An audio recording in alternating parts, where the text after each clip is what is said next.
Alice, un Borderlands, saison 3 est arrivée. Et tout comme Squid Game a mis en place un spin-off américain, cette dernière saison de la série japonaise pourrait bien faire de même. Cette saison s'est concentrée sur une analyse plus profonde de la nature humaine, leurs valeurs fondamentales, leur égoïsme, mais aussi la façon dont, en coopérant, ils finissent par trouver une issue plus bénéfique pour tous. Avec Harisu entrant de nouveau au Borderland parce qu'Usagi y avait été entraîné par un professeur obsédé nommé Ryuji.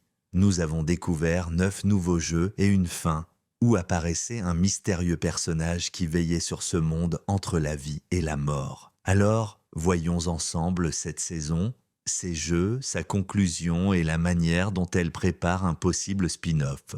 Voici l'explication de la fin de la saison 3 d'Alice in Borderland. Spoilers à venir. Que signifie la fin ? Je dirais qu'il y avait 2 lectures possibles. La première concernait les thèmes profonds, l'égoïsme humain, la tendance à sacrifier les autres pour progresser, et la manière dont ce comportement finit souvent par se retourner contre eux. C'était particulièrement visible dans le jeu de la boîte de conserve, Kick the Can. Ceux qui fonçaient seuls et cupides étaient éliminés, tandis que la coopération permettait de survivre. Idem dans le 8e jeu, Futur possible. La porte la plus séduisante éloignait en réalité les participants de la sortie. Seul l'effort collectif et l'acceptation de la souffrance à court terme pouvaient se permettre d'avancer. L'autre lecture concernait Harisu. Il posait la question du sens de la vie et des choses qui la rendent digne d'être vécue. Les réponses venaient de personnages déjà croisés dans les jeux, qu'il ne reconnaissait pas, et qui ne le reconnaissaient pas non plus. Par exemple, Shishiya, ou encore Risu qui disait que ce jour-là, le sens de sa vie se résumait simplement à choisir le prénom de son enfant. Cela montrait que la beauté de la vie réside dans les petites choses, même au milieu de la douleur, car ce sont elles qui rendent les moments heureux précieux. Un des thèmes de la saison était résumé par cette citation. « Toutes nos blessures deviennent notre raison d'exister ». Au final, Harisu choisit de vivre, plutôt que d'entrer dans le vortex. Symbole de la mort, où plus aucune souffrance n'existerait. Il prouve son amour pour Usagi en plongeant vers la mort pour la sauver, alors qu'il pouvait rentrer seul dans le monde réel. D'où la remarque du veilleur « Tu es un être intéressant ». Ryuji et ses choix, Ryuji, était celui qui avait entraîné Usagi dans les jeux, chargé par Bender de la tuer, afin que la perte d'Usagi pousse Harisu à rester au Borderland pour toujours. Mais Ryuji finit par changer d'avis, rongé par la culpabilité d'avoir accidentellement tué Yano. Comprenant qu'il allait mourir, il a obtenu ses réponses sur ce monde entre vie et mort, et il n'avait plus besoin de sacrifier d'innocents. Il incite même Harisu et Usagi à vivre leur vie. Le tremblement et le spin-off américain, dans les derniers instants, un tremblement secoue le Japon, mais la vraie menace était ailleurs. Un tsunami aux États-Unis, à Los Angeles. Cela faisait écho aux paroles du veilleur annonçant qu'un grand nombre de personnes allaient bientôt rejoindre le Borderland. Pire encore que lors de la chute des météorites sur Shibuya. La caméra nous emmène alors dans un diner à Los Angeles où l'on aperçoit un flash info en arrière-plan et où la serveuse s'appelle Alice. Tout porte donc à croire qu'un spin-off américain est en préparation avec une héroïne prénommée Alice. Qui était le veilleur ? Le veilleur était le grand antagoniste de la saison.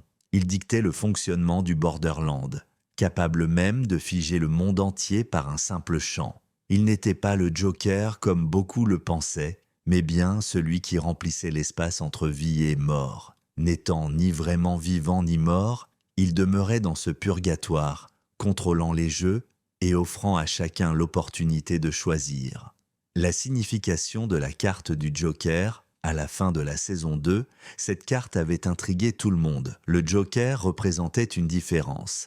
Les joueurs n'étaient pas libres de circuler en ville, mais devaient de suivre un chemin précis. Tous les participants avaient déjà connu une expérience de mort imminente.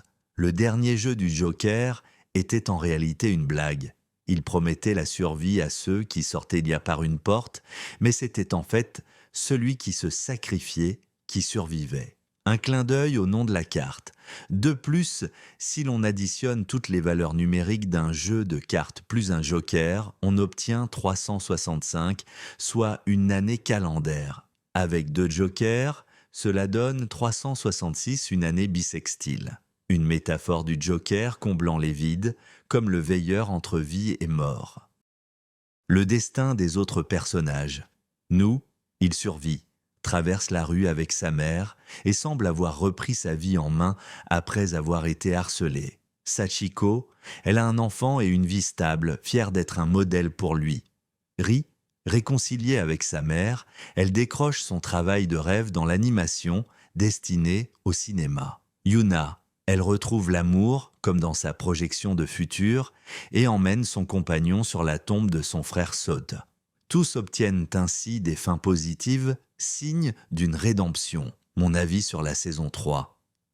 J'ai trouvé que c'était une excellente conclusion à la série. L'histoire était intense, la raison du retour d'Usagi au Borderland était crédible et les thématiques profondes, bien développées. Les jeux, notamment le dernier, étaient parmi les meilleurs de toute la série. Brillant, émotionnel et porteur de messages forts. La scène entre Sot et Yuna m'a particulièrement marqué.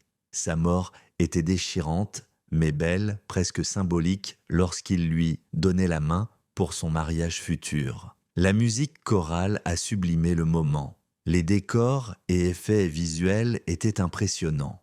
Même une pluie de flèches massives paraissait réaliste et immersive. Côté interprétation, Arisu, Usagi, Nou, Tetsu et le veilleur ont été magistraux. Le regard perçant de ce dernier donnait réellement l'impression de sonder l'âme d'Arisu. Le face-à-face final avec Usagi et son père, l'aidant à choisir la vie, fut également très puissant. Avec seulement 6 épisodes, souvent longs de plus d'1 heure, la saison a réussi à surpasser la 2e à mes yeux.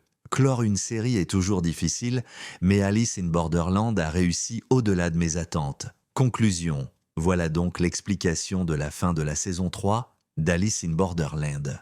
La série a su offrir une conclusion satisfaisante tout en ouvrant la porte à un potentiel spin-off américain. Et vous, qu'avez-vous pensé de cette dernière saison ?